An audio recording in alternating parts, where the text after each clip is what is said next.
নমস্কার, CNN 24 সংবাদে আমি নীলাঞ্জন আপনাদের স্বাগত জানাচ্ছি। প্রথমেই সংবাদ শিরোনাম। কাছাড় বিজেপিতে দেওয়াল লেখন কর্মসূচির সূচনা, 2026 বিধানসভা নির্বাচনের প্রস্তুতি শুরু। শিলচরের নতুন জেলাশাসক আয়ুষ গর্গের সঙ্গে সাংবাদিকদের মত বিনিময় সভা। ভারত বাংলাদেশ সীমান্তবর্তী চণ্ডীনগরে ভয়াবহ অগ্নিকাণ্ডে 3টি বসত বাড়ি ভস্মীভূত, ক্ষয়ক্ষতি 30 লক্ষ টাকা। কাছাড়ের কাঠিগোড়ায় ভয়াবহ সড়ক দুর্ঘটনা, ব্যস্ত এলাকায় বৈদ্যুতিক খুঁটি ভেঙে দিল সবজি বোঝাই লরি। গুরুচরণ বিশ্ববিদ্যালয়ে বার্ষিক মিলাদ মেহফিল ও জাতীয় শিক্ষানীতির উপর সিম্পোজিয়াম সম্পন্ন। এবারে সংবাদ বিস্তারিত। আসাম রাজ্য বিজেপির সভাপতি দিলীপ শইকিয়া এবং মুখ্যমন্ত্রী ডক্টর হিমন্ত বিশ্ব শর্মার নির্দেশানুসারে সমগ্র রাজ্যে চলমান কার্যসূচির সঙ্গে সামঞ্জস্য রেখে কাছাড় জেলা বিজেপির কার্যালয়ের সামনে সোমবার সকাল 9:30টায় নেতা কর্মীরা মিলে রাজ্যের আগামী বিধানসভা নির্বাচনকে কেন্দ্র করে দেওয়াল লেখন কার্যসূচির সূচনা করেন। এই অনুষ্ঠানে জেলা সভাপতি রূপম সাহা, ওবিসি মোর্চার রাজ্যিক সভানেত্রী মুন স্বর্ণকার সহ বিপুল সংখ্যক নেতা কর্মী উপস্থিত ছিলেন। দেওয়াল লেখনে আমার সুরক্ষা বিজেপি সরকার মূল মন্ত্রটি লেখা হয়েছে, যা দলের ভবিষ্যৎ কার্যক্রমের একটি গুরুত্বপূর্ণ অংশ। জেলা সভাপতি রূপম সাহা অনুষ্ঠানে বলেন, 2026 সালের বিধানসভা নির্বাচনকে সামনে রেখে আগামী 3 মাস দলীয় বিভিন্ন কার্যসূচি রয়েছে। এর মধ্যে দেওয়াল লেখন কার্যক্রম অন্যতম, যা আমার সুরক্ষা বিজেপি সরকার স্লোগানের মাধ্যমে জনগণের মধ্যে দলের উন্নয়নমুখী এবং নিরাপত্তা কেন্দ্রিক দৃষ্টিভঙ্গি তুলে ধরবে। একইভাবে ওবিসি মোর্চার রাজ্যিক সভানেত্রী মুন স্বর্ণকার বলেন, আগামী বিধানসভা নির্বাচনে বিজেপির উন্নয়ন এবং জাতীয় সুরক্ষাকে প্রধানমন্ত্রী হিসেবে রেখে ডক্টর হিমন্ত বিশ্ব শর্মার নেতৃত্বাধীন সরকারই রাজ্যের ভবিষ্যৎ। এই লেখন কার্যসূচির মাধ্যমে আমরা রাজ্যের প্রত্যেকটি বিধানসভা কেন্দ্রে বিজেপির জয় সুনিশ্চিত করব। জনতা পার্টি আগামী 2026 নির্বাচন লক্ষ্য রেখে আজকে থেকে আমরা ইলেকশনের শুভ সূচনা করলাম। আর আমরা সমস্ত কাছাড় জেলা না, সমস্ত আসামে আজকে মুখ্যমন্ত্রী এবং আমাদের রাজ্যিক সভাপতি মাননীয় দিলীপ শইকিয়ার হাত ধরে, মহাশয়ের হাত ধরে আজকে আমাদের দেওয়াল লিখন যে কর্মসূচি, তার কর্মসূচি আমরা আজকে থেকে শুরু করলাম। তো আমরা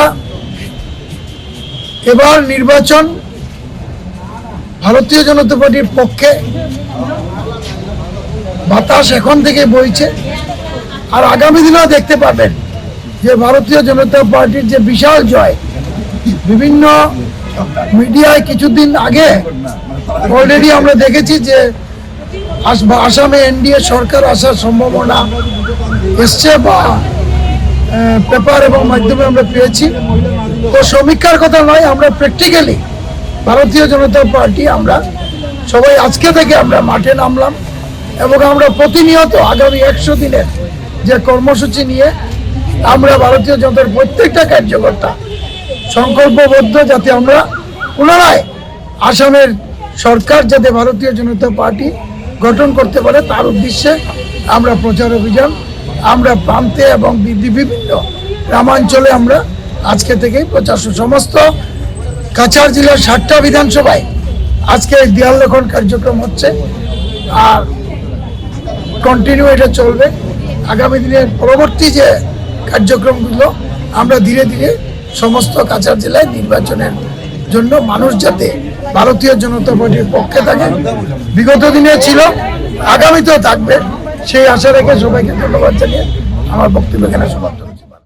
শিলচরের নবনিযুক্ত জেলাশাসক আয়ুষ গর্গ আজ জেলাশাসকের কনফারেন্স হলে সাংবাদিকদের সঙ্গে এক মত বিনিময় সভার আয়োজন করেন। এদিন তিনি সাংবাদিকদের সঙ্গে সরাসরি বার্তালাপ করে কাছাড় জেলার বিদ্যমান সমস্যা ও প্রশাসনিক চ্যালেঞ্জগুলি সম্পর্কে বিস্তারিতভাবে অবগত হন।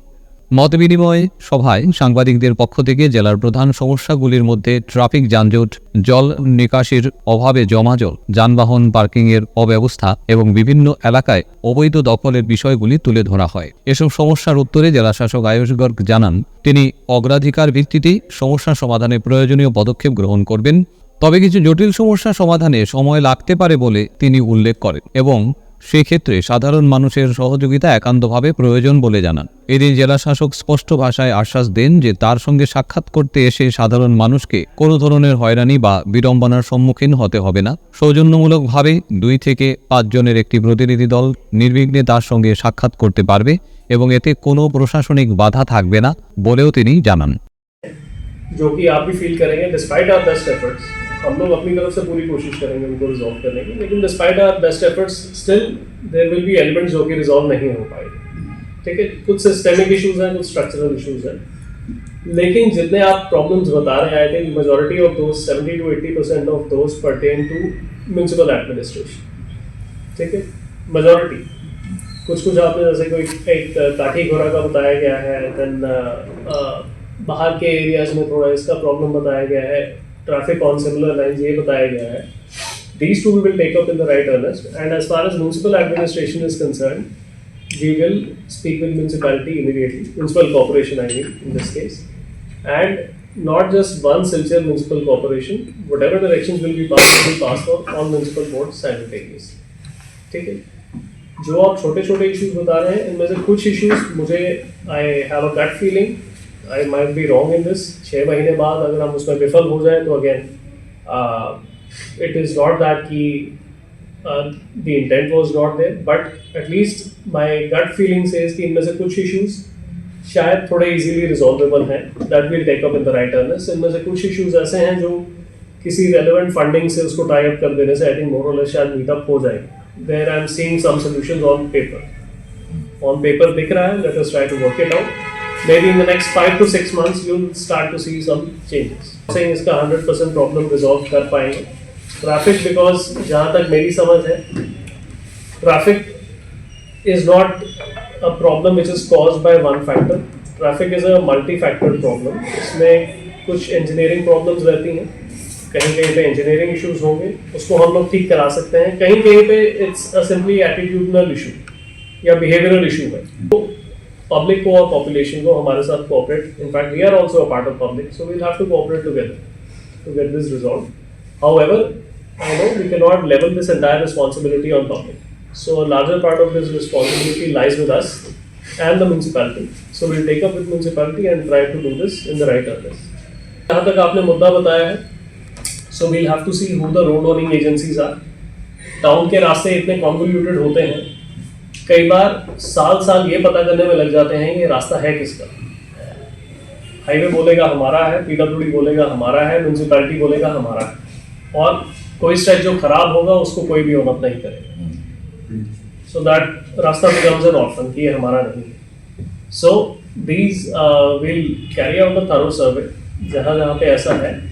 जो प्रॉब्लम्स इजीली जस्ट एक टॉप लेयर रिजॉल्व करने से हो जाएंगे उनके ऊपर एक्शन आप in the next 2 to 3 months देख लेंगे। यहाँ पे प्रॉब्लम थोड़ा बेडरॉक तक जा रहा है, बेडरॉक वाला प्रॉब्लम्स टेक सम टाइम। एक ही जगह जैसे I can tell you from Sivasagar's example, right almost in front of the DC's bungalow there in Sivasagar, वहाँ पे एक बहुत गहरा खड्डा है, and try as we may उसको मैंने अपनी टेन्योर में कम से कम 4 बार भरवाया होगा, but it was a sewerage issue. उसके नीचे से टाउन की मेन सीवेज लाइन जाती थी, so and there was some seepage, and वो सीपेज कभी लोकेट नहीं हो पाई, at least 3 or 4 times, but we could not locate it. So आज आप बनाएंगे, वो 2 महीने बाद 3 महीने बाद सीपेज के कारण वो रास्ता बह जाएगा। As far as waterlogging and urban flooding is concerned, this will be one of the topmost priorities. Come the flood season, before the flood season starts, before we get busy with election work, right? We will be convening a couple of meetings here. There are some solutions which are in sight. उनको हम लोग push through करेंगे, and hopefully flooding ultimately is partly natural phenomena, partly man-made as well. So we'll at least try to address the man-made parts of it. तो ठीक है. So अभी के लिए मैं इतना ही कहूँगा. I don't want to give out longest statements or any kind of commitments, right? Bharat Bangladesh সীমান্তবর্তী চণ্ডীনগর প্রথম খণ্ড এলাকায় ভয়াবহ অগ্নিকাণ্ডে একই এলাকার 3টি পরিবারের বসতগৃহ সম্পূর্ণভাবে ভস্মীভূত হয়ে গেছে। অগ্নিকাণ্ডে নগদ প্রায় 15 লক্ষ টাকা সহ মোট প্রায় 30 লক্ষ টাকার ক্ষয়ক্ষতি হয়েছে বলে দাবি ক্ষতিগ্রস্ত পরিবারগুলির। দেখুন সবিশেষ। ঘটনাটি ঘটেছে রবিবার সন্ধে রাতে। ক্ষতিগ্রস্তরা হলেন আব্দুল হামিদ, আব্বাস উদ্দিন এবং আব্দুল্লাহ মিয়া। অগ্নিকাণ্ডে তাদের বসতবাড়ি, আসবাবপত্র, প্রয়োজনীয় সমস্ত কিছু পুড়ে ছাই হয়ে গিয়েছে। প্রত্যক্ষদর্শীদের দাবি, 5টি ঘরের মধ্যবর্তী একটি কক্ষে প্রথমে অগ্নিকাণ্ডের ঘটনা ঘটে এবং তারপর দ্রুততা ছড়িয়ে পড়ে। প্রাথমিকভাবে অনুমান করা হচ্ছে বিদ্যুতের শর্ট সার্কিট থেকেই এই অগ্নুপাতের সূত্রপাত। খবর পেয়ে কাটিগড়া এবং গুমরা থানার পুলিশ ঘটনাস্থলে পৌঁছয়। পরে কালাইন এবং কাটিগড়া থেকে অগ্নি নির্বাপক বাহিনী এসে আগুন নিয়ন্ত্রণে আনে। তবে পুলিশ এবং দমকল বাহিনী পৌঁছানোর আগেই একই বাড়ির অন্তত 5টি ঘর সম্পূর্ণরূপে পুড়ে যায়। এই ঘটনাকে কেন্দ্র করে এলাকায় ব্যাপক চাঞ্চল্যের সৃষ্টি হয়েছে।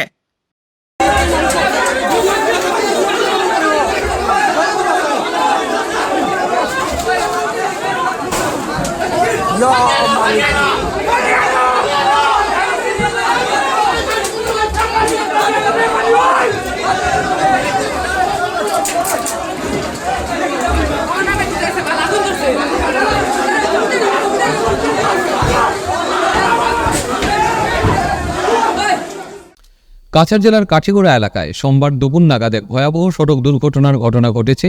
দেখুন সবিশেষ। কাঠিগড়া বরখলা সংযোগী সড়কের গণিগ্রাম এলাকায় একটি সবজি বোঝাই লরি নিয়ন্ত্রণ হারিয়ে রাস্তার ধারে থাকা বৈদ্যুতিক খুঁটিতে সজোরে ধাক্কা মারে। ফলে বৈদ্যুতিক খুঁটি ভেঙে পড়ে লরিটি উল্টে যায়। তবে সৌভাগ্যবশত ঘটনার সময় এলাকায় বিদ্যুৎ সংযোগ বন্ধ থাকায় বড় ধরনের অঘটন থেকে রক্ষা পায় স্থানীয় বাসিন্দারা। এই দুর্ঘটনায় লরির চালক গুরুতরভাবে আহত হন। স্থানীয়দের তৎপরতায় আহত চালককে উদ্ধার করে নিকটবর্তী হাসপাতালে ভর্তি করা হয়। স্থানীয় সূত্রে জানা গেছে, সবজি বোঝাই লরিটি সড়কে ইউ টার্ন নেওয়ার সময় দুর্ঘটনার কবলে পড়ে। এলাকাবাসীর অভিযোগ, এই স্থানে বারবার সড়ক দুর্ঘটনা ঘটছে। দীর্ঘদিন ধরেই গণিগ্রাম এলাকায় স্পিড ব্রেকার বসানোর দাবিতে পূর্ত বিভাগকে জানানো হলেও আজ পর্যন্ত কোনো কার্যকর ব্যবস্থা গ্রহণ করা হয়নি।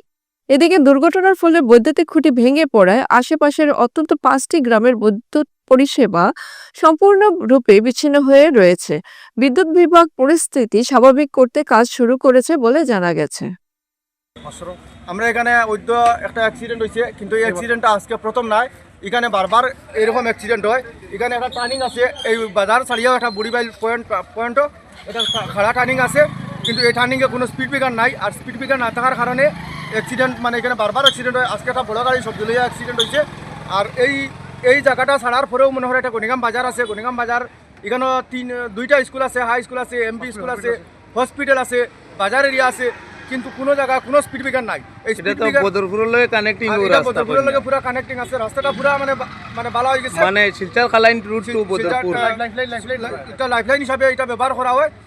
মানে আমরা যে গাঁওয়ের সাথে ভারী পথ কই, কিন্তু এখানে বড় বড় কোনো সময় বিভিন্ন ধরনের বেশি গাড়ি যাতায়াত করে, কিন্তু স্পিড ব্রেকার না থাকার কারণে মানে এখানে স্পিড মানুষে কন্ট্রোল করতে পারে না। হঠাৎ মানুষ যখন রাস্তা বালাতো এদিকে দিকে একটু স্পিডে আইয়াও যখন একটা টার্নিং পাইলো, তখন মানুষের মানে ব্রেক করতে একটা কষ্ট হয়ে যায়, যার কারণে এই টার্নিংয়ে বারবার অ্যাক্সিডেন্ট হয়। আমরা সবার দাবি, আমরা এলাকাবাসী সবার দাবি লগিয়া এখানে বাজার আছে, সব কিছু আছে, এই সকল বিবেচনা করে ছোটো ছোটো বাচ্চারাও বেজানা মানে এখানে বিভিন্ন মার্কিং সাইনবোর্ড বা স্পিড ব্রেকার এগুলা বা স্পিড কন্ট্রোল করার বিভিন্ন ব্যবস্থা করার লাগি বিভিন্ন ব্যবস্থা যেন অতি সত্বর লওয়া হয়, না হইলে এইরকম আরও অ্যাক্সিডেন্ট হইব। অথবা ভাগ্য বলে আমাদের গাড়িটা যে অ্যাক্সিডেন্ট হয়েছে কোনো মানুষের সাথে কিন্তু টক্কর হয় নাই, কিন্তু একটা ইলেকট্রিক খুঁটি কিন্তু এখানে ভেঙে ফেলেছে।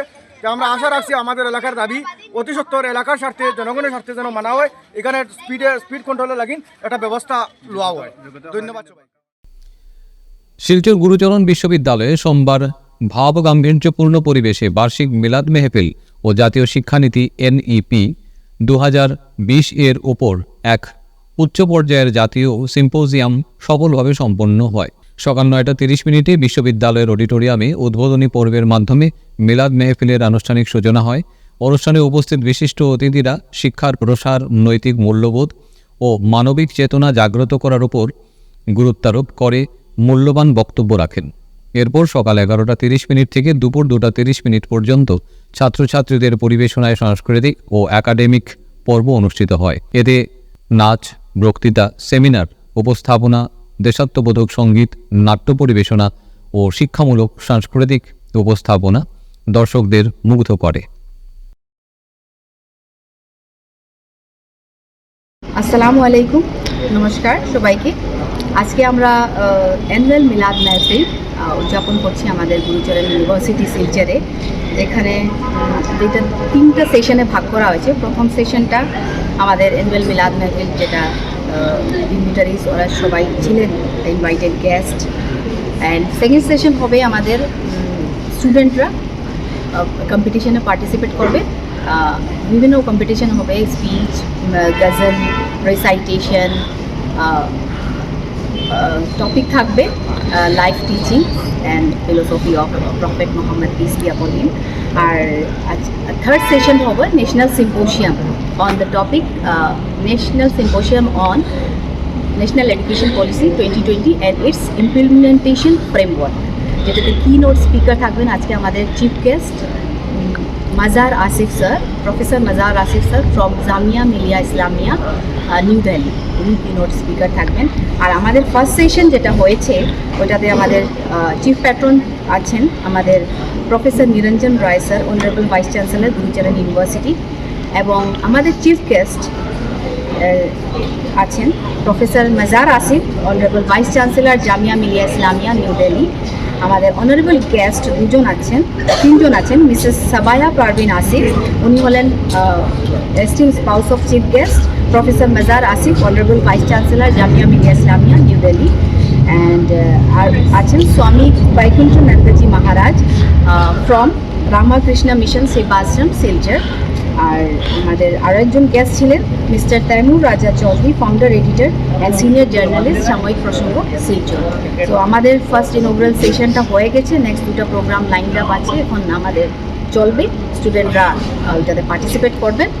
আর তারপরে আমাদের ন্যাশনাল সিম্পোজিয়ামটা আমাদের আইক্রিসি গুরুচরণ কলেজ হোস্ট করবে 3:30 থেকে। 5.1 রিক্টার স্কেলের ভূমিকম্পে কেঁপে উঠল রাজ্য। গুয়াহাটিতে আতঙ্ক, আহত 2।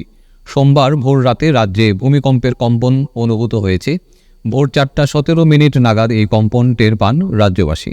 ন্যাশনাল সেন্টার ফর সিসমোলজির তথ্য অনুযায়ী ভূমিকম্পের মাত্রা ছিল রিক্টার স্কেলে 5.1। ভূমিকম্পের উৎপত্তি স্থল ছিল মরিগাঁও জেলা। ভূগর্ভের প্রায় 50 কিলোমিটার গভীরে ছিল ভূমিকম্পের কেন্দ্রস্থল। ভূমিকম্পে মরিগাঁওয়ের নীরজ কুমার ও জয়মতী দেউরি আহত হয়েছেন বলে খবর পাওয়া গেছে।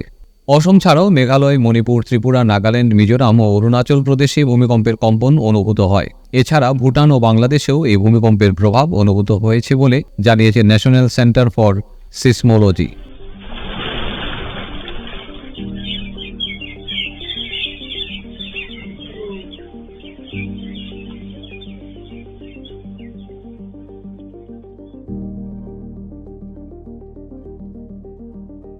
ফিরছি একটা বিরতির পর, আপনারা সবাই সঙ্গে থাকুন।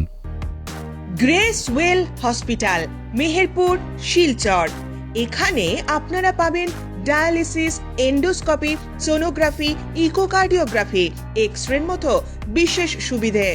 উন্নত মানের ডাক্তারি পরিষেবার পাশাপাশি পাবেন আইসিইউ, এনআইসিইউ, ইনডোর, আউটডোর এবং যে কোনো রকম সার্জারি অত্যন্ত সুলভ মূল্যে এবং অত্যাধুনিক মানের। গ্রেস ওয়েল হসপিটাল বিভিন্ন ধরনের চিকিৎসা পরিষেবার পাশাপাশি এখানে আপনারা পাবেন বন্ধ্যাত্ব কাটিয়ে মাতৃত্ব এবং পিতৃত্বের আশ্বাস। আপনার সুস্থ জীবনের লক্ষ্যে সর্বদা কাজ করে চলেছে গ্রেস ওয়েল হসপিটালের সদস্যবৃন্দ।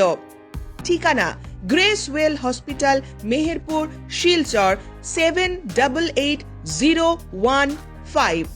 আপনার সুস্থ এবং মঙ্গলময় জীবন কামনা করি আমরা। Grace well hospital. ফিরে এলাম বিরতির পর। প্রায় 1000 লোকজনের সমাগমে বরখলায় আয়োজিত হলো হিন্দু মহাসম্মেলন। এদিন সকাল 11টা থেকে বরখলা রাজার নির্মিত ভৈরব মন্দিরে বরখলা মণ্ডল হিন্দু সম্মেলন আয়োজিত হয়। বরখলা মণ্ডল হিন্দু সম্মেলনে দিনভর নানা কর্মসূচির মাধ্যমে অনুষ্ঠিত হয়। এর মধ্যে ছিল নজরকাড়া বিশ্ব কল্যাণ কামনায় যজ্ঞানুষ্ঠান। এদিনের কর্মসূচি নিয়ে বক্তব্য তুলে ধরেন বৌদ্ধিক শান্তনু নায়ক ও অঞ্জলি দাস। পরিশেষে শপথ বাক্যপাঠ ও মহাপ্রসাদ বিতরণ করা হয়। এতে সকাল থেকেই মন্দিরে হিন্দু সনাতন ধর্মাবলম্বীদের ভিড় ছিল চোখে পড়ার মতো। মানে ভারতীয় সঙ্গীত, এটা তো আমরা জানি যে ভারত স্বাধীনতা পিছনে বন্দে মাতরমের কত কিছু মহত্ব আছে, আমরা প্রত্যেকেই জানি। এবং আজকে এটাও আমাদের সৌভাগ্য যে এই বন্দে মাতরম ভারতীয় যেটা আমাদের রাষ্ট্রীয় গীত, এই রাষ্ট্রীয় গীতের 150 বছর নিয়ে পূর্ণ হয়ে সমস্ত জায়গাতে এই বন্দে মাতরম 150 বছর পূর্তি উপলক্ষে আজকে দিনে এটা আয়োজন করে। গোপন সূত্রের খবরের ভিত্তিতে বিশেষ অভিযান চালিয়ে বড় সাফল্য পেল অমরপুরের বীরগঞ্জ থানার পুলিশ। 1,48,000 টাকার জাল নোট সহ এক বাংলাদেশি মহিলা এবং 2 ভারতীয় যুবককে গ্রেফতার করা হয়েছে। দেখুন সবিশেষ। পুলিশ সূত্রে খবর, বাংলাদেশ থেকে জাল নোট নিয়ে অমরপুর ডালাক বাজার হয়ে শহরের দিকে যাওয়ার সময় একটি অটো থেকে ওই 3 জনকে আটক করা হয়। তল্লাশি চালিয়ে তাদের কাছ থেকে বিপুল পরিমাণ জাল নোট উদ্ধার করা হয়েছে। ধৃত বাংলাদেশি মহিলার নাম প্রণীতা ত্রিপুরা। তিনি বাংলাদেশের পাঞ্চুরি এলাকার অন্তর্গত নওগাঁয় গ্রামের বাসিন্দা। প্রাথমিক তদন্তে জানা গিয়েছে তিনি সাবলিং ছড়া ভারত বাংলাদেশ সীমান্ত অতিক্রম করে জাল নোট নিয়ে ভারতে প্রবেশ করেছিলেন। তার সঙ্গে থাকা 2 যুবক ভারতীয় নাগরিক হল বীরচন্দ্র জামাতিয়া এবং প্রভাবরী জামাতিয়া। আমাদের কাছে একটি সিক্রেট ইনফরমেশন সোর্সে খবর আসে যে কিছু ইন্ডিয়ান ফেক কারেন্সি বাংলাদেশ থেকে থ্রু বর্ডার ক্রস হয়ে এদিকে আসছে, ডালাগের দিকে আসছে। তো তৎক্ষণাৎ আমাদের পিএস অফিসার্স ওইখানে মুভ করে এবং একটি বসে বসে তো একটি অটো গাড়িকে স্পট করা হয় যার নাম্বার TR03C3368। তো ওই অটো গাড়িটিকে ডিটেইন করে তার মধ্যে থেকে 3 জনকে পাওয়া যায়। একজনের নাম হচ্ছে বীরচন্দ্র জমাতিয়া, ওনার বাড়ি হচ্ছে গামাকো পিএস বীরগঞ্জ। আরেকজন হচ্ছে প্রভাধরী জমাতিয়া, ওনার বাড়ি হচ্ছে ডুলুমা পিএস বীরগঞ্জ। এবং একজন মহিলাকে পাওয়া যায় যার নাম প্রণীতা ত্রিপুরা, ওনার বাড়ি হচ্ছে খাগড়াছড়ি বাংলাদেশ। তো তাদের 3 জনের পজিশন থেকে টোটাল 1,48,000 4টা সিরিয়াল নাম্বারের বেশ কিছু 500 রুপিসের ডিনোমিনেশনের currency paper, Indian currency paper recover করা হয়। একটা হচ্ছে 9RK682448, এই সিরিয়াল নাম্বারে 81 এটা 500 নোটস। 9RK682443, এই সিরিয়াল নাম্বারে 75টা 500 নোটস। 9RK682444, এই সিরিয়াল নাম্বারে 73টা 500 রুপিসের কারেন্সি পেপার। এবং 9RK682442, এই সিরিয়াল নাম্বারে 67টা 500 ইন্ডিয়ান কারেন্সি নোট যেটা আছে সেগুলা রিকভার করা হয়। পরবর্তীকালে এগুলা সিজ করা হয় এবং ইউভি ল্যাম্প দিয়ে আমরা টেস্ট করে দেখি যে সবকটা 500 নোট যেটা রয়েছে সেগুলো ফেক। তারপর আমরা প্রপার ফর্মালিটি ফলো করে একটা কেস রেজিস্টার করি এবং তাদেরকে কোর্টে ফরওয়ার্ড করা হচ্ছে। এবং আমরা পুলিশ রিমান্ডের জন্য আবেদন করেছি মাননীয় আদালতের কাছে। এবং ডিউরিং পুলিশ রিমান্ড আমরা ওদেরকে আরও ক্লোজ ইন্টারোগেশন করব। সেটা হয়তো এখানে ওরা ইউজ করবে এই জাল নোটসগুলা, বাকি রেস্ট আমরা ইনভেস্টিগেশন করছি এবং ওদেরকে আরও ক্লোজ ইন্টারোগেশন করাবে ডিউরিং দ্য রিমান্ড পিরিয়ড। তারপরে যেটা আসবে সামনের মধ্যে। এবার শ্রীহট্ট সম্মেলনের উৎসব পতাকা উত্তোলন ও অসমের জাতীয় সঙ্গীত ও মোর আপনার দেশ এবং বন্দে মাতরম গেয়ে দিনব্যাপী অনুষ্ঠানের সূচনা হয়। দেখুন সবিশেষ। উপস্থিত ছিলেন রবীন্দ্রনাথ ঠাকুর বিশ্ববিদ্যালয়ের উপাচার্য ডক্টর মানবেন্দ্র দত্ত চৌধুরী, অয়ন ভট্টাচার্য, সংখ্যালঘু উন্নয়ন বোর্ডের চেয়ারম্যান শিলাদিত্য দেব, মুখ্য বক্তা উষারঞ্জন ভট্টাচার্য সহ বহু বিশিষ্ট ব্যক্তিবর্গ। শুরুতেই শ্রীহট্টে মধ্যম নাস্তি, তার কথায় উঠে আসে নানা প্রসঙ্গ যা ছিল অত্যন্ত চিত্তাকর্ষক। 150 বছর আগে কলকাতায় 1876 সালে প্রতিষ্ঠিত হয় শ্রীহট্ট সম্মিলনী। এর সঙ্গে জড়িত তৎকালীন মনীষীদের কথা এবং সুন্দরী মোহন দাস, বিপিন চন্দ্র পাল, তারাকিশোর চৌধুরীদের কথা উঠে আসে। সিলেটি সম্মেলনে গুয়াহাটির সাধারণ সম্পাদক গীতেশ দাস তুলে ধরেন বার্ষিক রিপোর্ট। এবারের উৎসব সর্বসম্মতিক্রমে কৃতি সিলেটি পুরস্কার তুলে দেওয়া হয়। আজকের মতো সংবাদ এ পর্যন্তই। নমস্কার।